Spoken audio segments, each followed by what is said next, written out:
There's a call on us to rise up as patriots, to think about new ways. As a businessman, I am worried, I am concerned, knowing that the value chain is going to be affected. Imports would cost, duties will cost.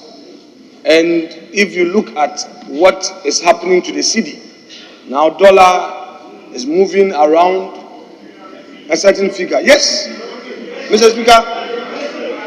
Mr. Speaker, unless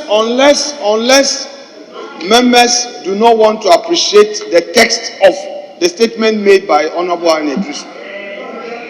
The Honorable Harun Idrisu said he was raising an issue of urgent public importance. And my contribution, my comments, are squarely in line with those concerns. And in doing so, I must bring to the attention of the House the reality. This is not politics. This is not NDC or MPP. This is about an international catastrophe which is affecting Mother Ghana. And the need for us to take away the politics and now have a new way of thinking to support our government. Because, Mr. Speaker, the call to evacuate Ghanaian citizens from Ukraine will come at a cost. No European country will evacuate our citizens for us. No Ghanaians, no European country.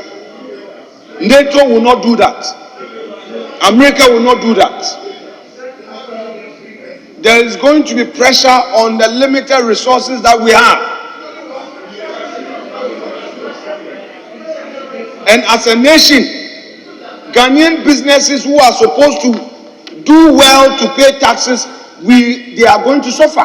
Their businesses will not do well the way they expect. Their projections will be affected.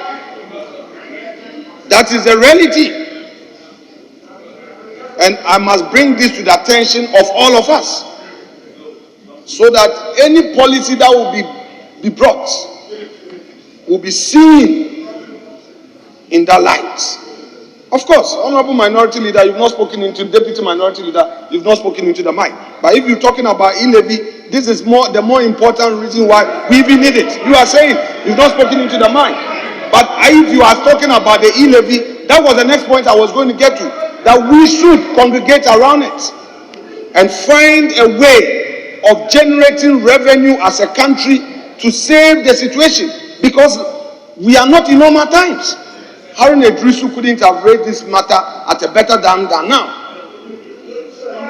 He couldn't have raised this issue at a better time than now. This is a patriotic call from him. And I agree with him.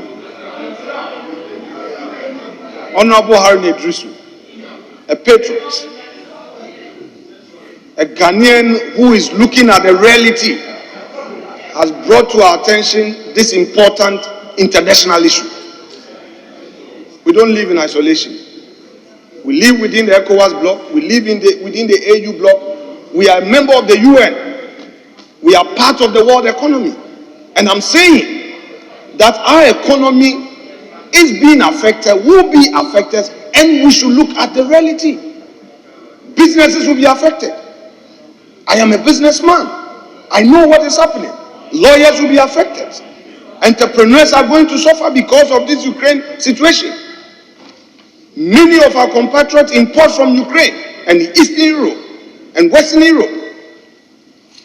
Import will be obstructed. Booking vessels will not be like they're supposed to be. Government revenue at our port will be affected. We should know. That is why Honorable Harun Idrisu brought this to our attention. Mr. Speaker, and I would say, with all these, we should now look at an innovative way that in this crisis, how we can generate revenue to sustain social intervention programs as a country.